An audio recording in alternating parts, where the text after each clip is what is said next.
First type ford.co.uk into your browser. That'll bring up a list of cars. Then onto Fiesta, click build and price. Find the model you want. In our case, we're looking for an ST Line X.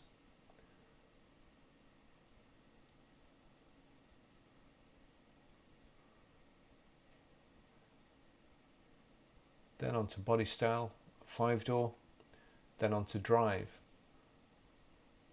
Find the engine we want, which is a petrol 1 litre EcoBoost 125 brake horsepower. Then the colour choice, magnetic, which is a lovely grey metallic. Into extras, styling and appearance, select the ST Line 18-inch 5-spoke alloy wheels, £600. Then driving experience, scroll down to the full LED headlamps, again £600.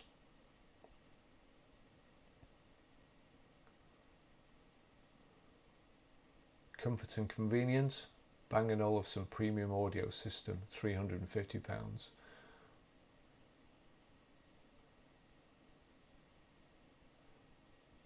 don't think there's anything we need in safety and security. Now it gives you the summary, which the car is £22,535, tells you the fuel economy, and if you click on the IP address at the bottom and save it, you can go straight back to that car by just putting that in your browser, and then all we need is to buy online. Click.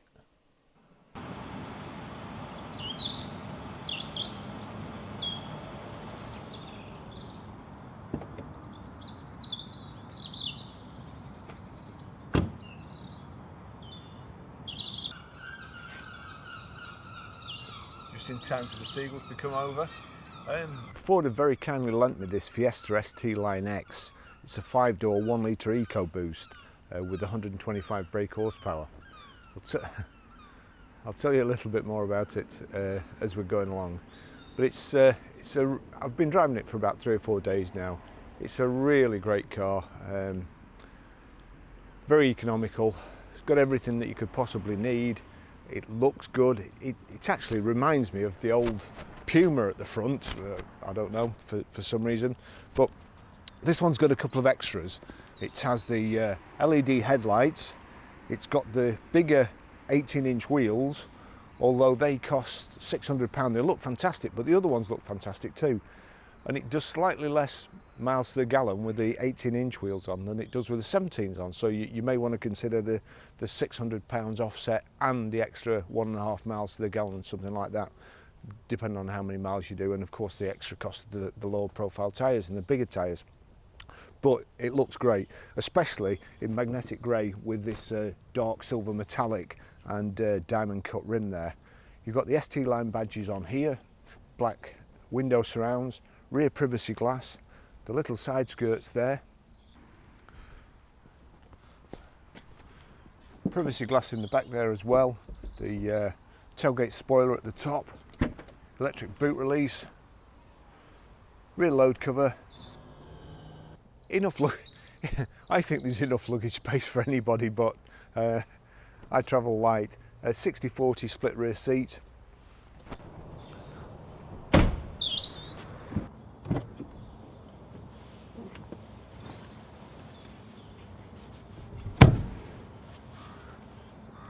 I've heard a couple of people moan about the room in the back and the headroom, but I've certainly got enough.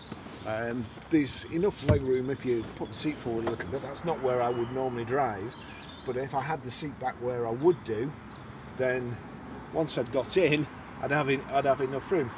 There's bags of room. It's probably only a 4-seater really, 4 adults anyway, even though it has got 3 inertia wheel belts, but 3 kids would fit in the back, no problem. The seats feel like they're really hard wearing stuff. They're part leather and they've got this X-Line red design upholstery, which again finishes the car off. It matches the dashboard. There's red inserts on the dashboard. It really finishes it off well. But as I say, if I put my head right the way back there, my head's just about touching the roof, and I'm 6 foot or 5'11", whatever. So it's a really, really good car. I'll try not to get the front door knocked off.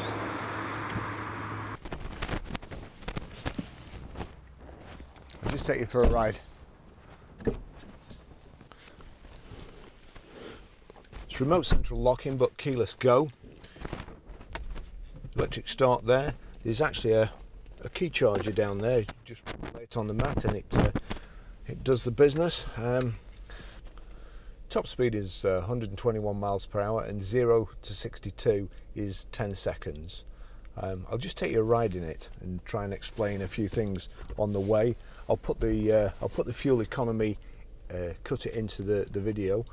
As I mentioned before, the one with 17-inch wheels, or if you choose the 17-inch wheels, it does slightly more combined miles to the gallon than the one with 18-inch wheels, and the 3-door does slightly more than the 5-door. So if it's economy after you, it's perhaps worth thinking about.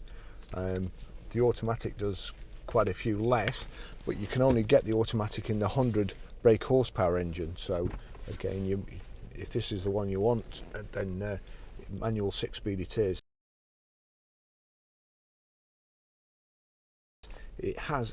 This one has Apple Play as well, but that's the navigation. Without connecting your iPhone, you've got audio, you've got hands-free Bluetooth, the phone, navigation, which I'll show you later. It's going to take a whole video, I would imagine, to explain this thing, so I'll do that later, otherwise I'm going to run out of batteries. There you go. Now, if you connect your iPhone to this USB socket here, or it's got Android, whatever Play, I've never used an Android phone, but there you go, CarPlay, that's playing an audible audio book through there. But you've also got, if you go to, you've got all the controls basically you've got on your phone there. It mirrors it, phone messages, and it'll also use WhatsApp, or as I say, audible. Telephones, you can send text by voice. It's pretty good, and to be fair, I would say that Google Maps is probably better than your ordinary navigation in a car, because my phone gets updated, or it seems to be updated nearly every day, so your maps are always current rather than sometimes 12 months out of date with the ordinary navigation, perhaps even longer. So I'll take you for a ride in it, and I'll try and explain a few things along the way. This is the red insets I was talking about. It just breaks the dashboard up. It's really nice, a nice carbon effect. It won't be carbon, I don't think, but it looks like it. It's very, very good. Nice thick steering wheel, nice sporty steering wheel. Seats are very, very comfortable. Oh, before I set off, I always forget this. There's your power folding mirrors. The mirrors seem a little bit small, but again, they do the job. And you've also got height and reach adjustable steering wheel. So right, we'll get off. Been driving it around for 2 or 3 days. It is very, very nice. Gears have very long legs, 5th and 6th especially. I would imagine if you bought one of these to drive around town, you'd rarely get out of 4th gear. No front and rear parking sensors, but it has got lane departure warning, which I find pretty strange, really. But perhaps Ford Fiesta drivers are more likely to fall asleep at the wheel or drift across the motorway than they are to reverse into something. But I'll show you the lane departure too. One of the great things that I really like, and I think should be standard on all cars, is the traffic signal recognition. It's just showing me there 13. You can also set it to warn as well. I think it was actually just flashing at me then to say I was going too fast, which I didn't think I was. So it's showing 50 at the moment up here.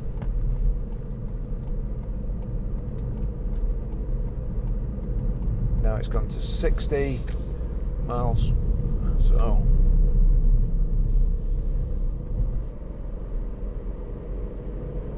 and there we go.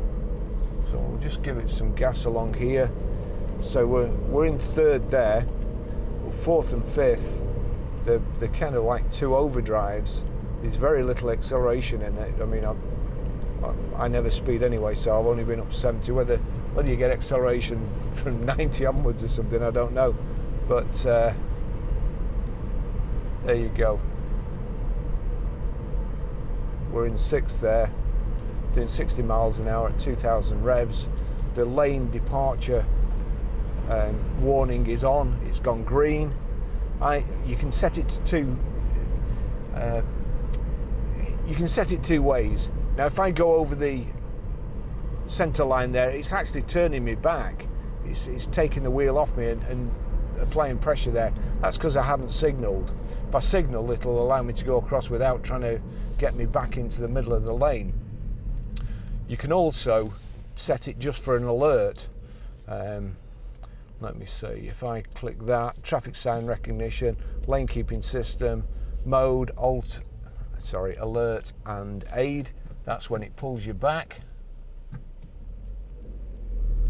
Just get around this roundabout first and so we've got alert and aid. Click on it and just knock it on aid. That's it. Go back. Now we'll wait till it goes right. It's gone green. It's recognised that. No, it's gone off again now. It's gone green. So if I now go across this line without indicating, it vibrates the steering wheel. It's a funny feeling actually. It's actually strange when you've got it on the alert and aid as well, and it's trying to turn you back. When you're not used to the car and you're not used to that function, you wonder what's happening. So you've also got voice activation as well, and although I don't particularly like voice activation, it has got a couple of good functions. Find coffee. Okay.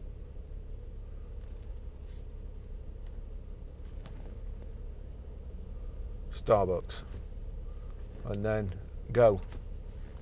Starting route to Starbucks. So head south on London Way. You can do the same with if you want petrol, and you can also add it in as a stop. If you're en route somewhere, you can just go to the nearest coffee shop, but add it as a stop, and then carry on from there to wherever you were going.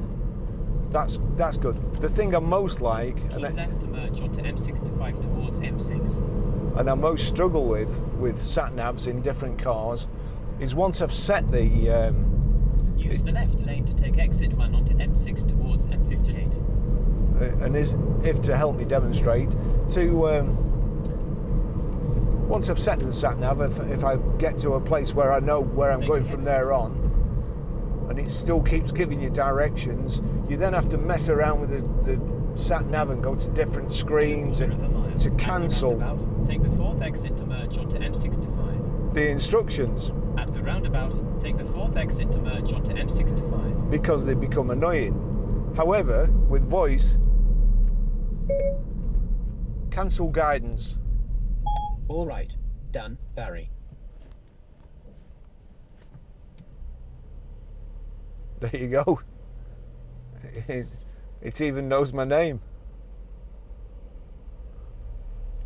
So you can send text messages. Let's just go to that.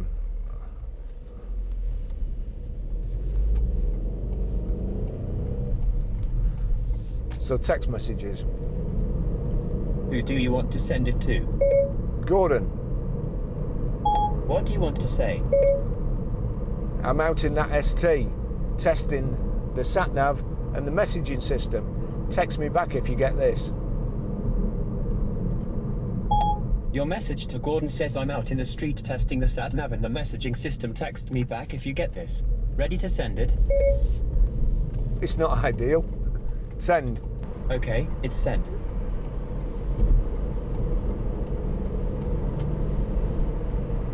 Now, bearing in mind this is a 3-cylinder, 1 litre engine, it's helping me again there steer. And into 6 there, just get to 70.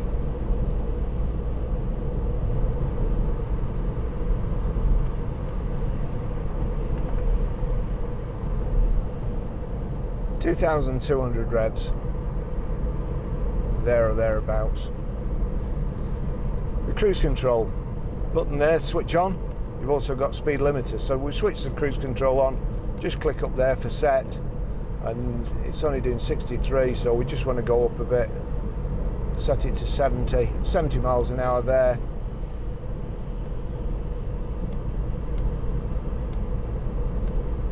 (70 miles an hour), 2,200 revs.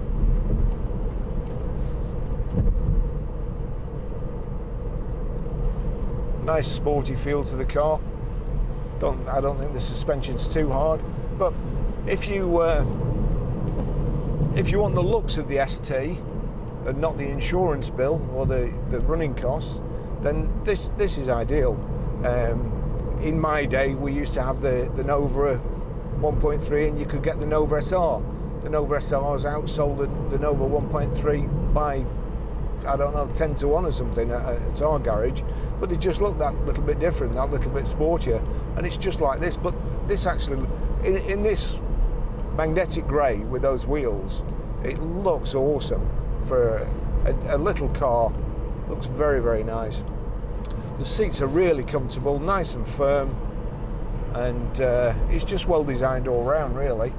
You've got global locking here, your door mirror switches, the power folding door mirror switch there, which again is good on a little car. You've got electric front windows, but not rear.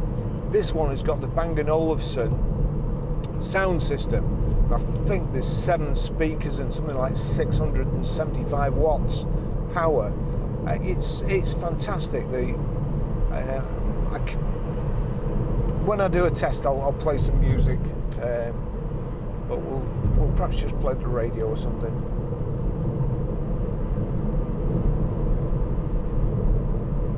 Also, I have noticed that when you plug your phone in with the USB lead, the sound is even better than streaming it over Bluetooth. I suppose you'd expect that, really, when it's hard linked to the radio.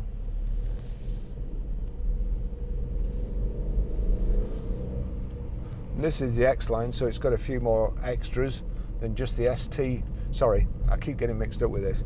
It's an ST line X, so the X has got a little bit, a few more extras, or a few more features fitted as standard.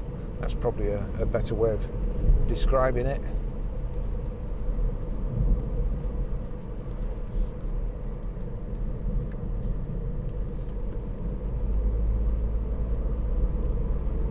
Excellent steering.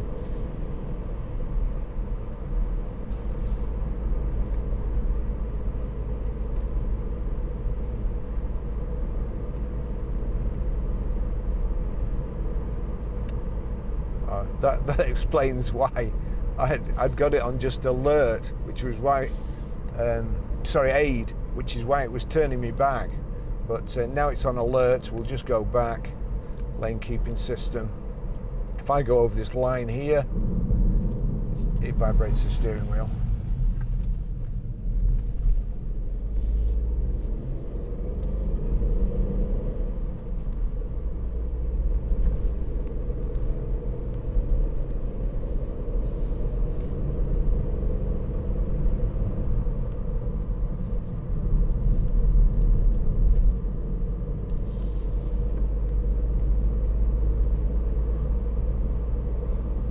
Takes me back to the Fiesta XR2 days.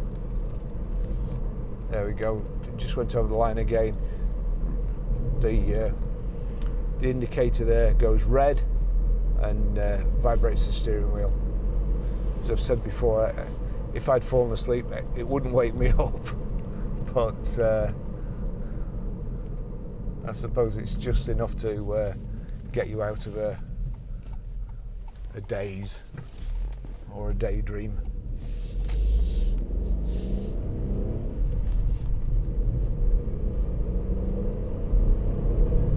I struggle to get used to the sound of a 3-cylinder. I've always grown up with 4 cylinders, but they certainly seem to have made them very, very economical and fuel efficient, I suppose I should say.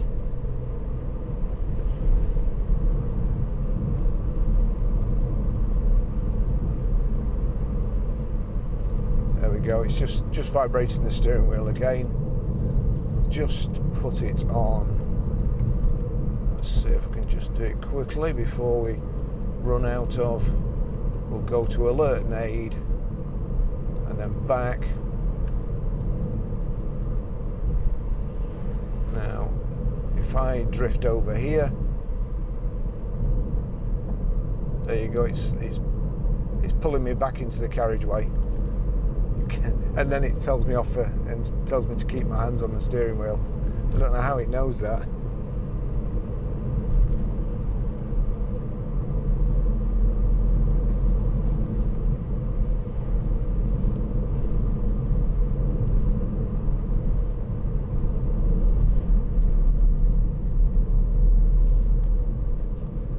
So there's very little acceleration under normal conditions and at normal speeds, certainly in 6th gear.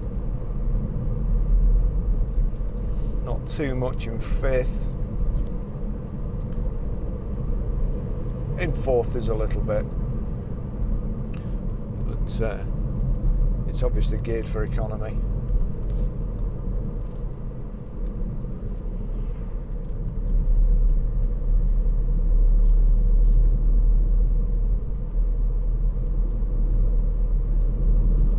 Unfortunately, there's no handbook in this car. There's one or two things that I need to find out about, but I've not really had time. So it's showing Apple CarPlay there. What's playing through Audible, device connected, and then it's your trip counter.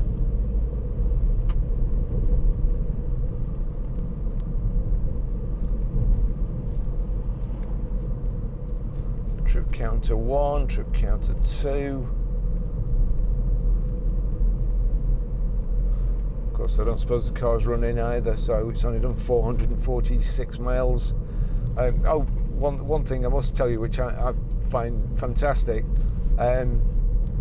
you can set up a wireless hotspot. I assume you have to subscribe. I think you do, but what I've done is I've linked my phone and the wireless hotspot from my phone to the wireless hotspot of the car, so other people can use the Wi-Fi through my phone. But with the car app, the Ford app, you can see where you've left your car, you can see how much fuel you've got in it, and you can see your tyre pressures. And the thing that amazes me, because I'm always doing it when I take my camera bags out of the boot of the car and I get inside, I can never remember whether I've locked the car or not. I mean, with this you can see, because if it is locked, if I look out the window, I can see the wing mirrors are folded in, which indicates it's locked. But it's parked slightly too far away for the remote control to reach. However, from the app on my mobile phone, I can lock it or unlock it, which I find incredible. For instance, the other thing, I'm always going home with keys in my pocket from the garage. Forget to empty my pockets at night. So, for instance, if I take the keys home for this, I can open it up for somebody when I'm at home, because they can't drive off in it, but if they needed anything out of it, and it's just, I think that's pretty good.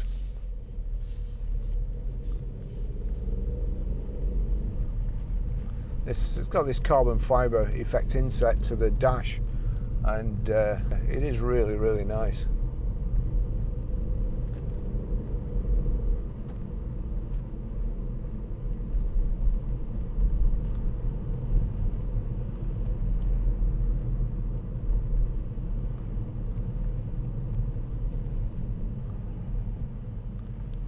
The Fiesta's been going 43, 45 years. I feel old.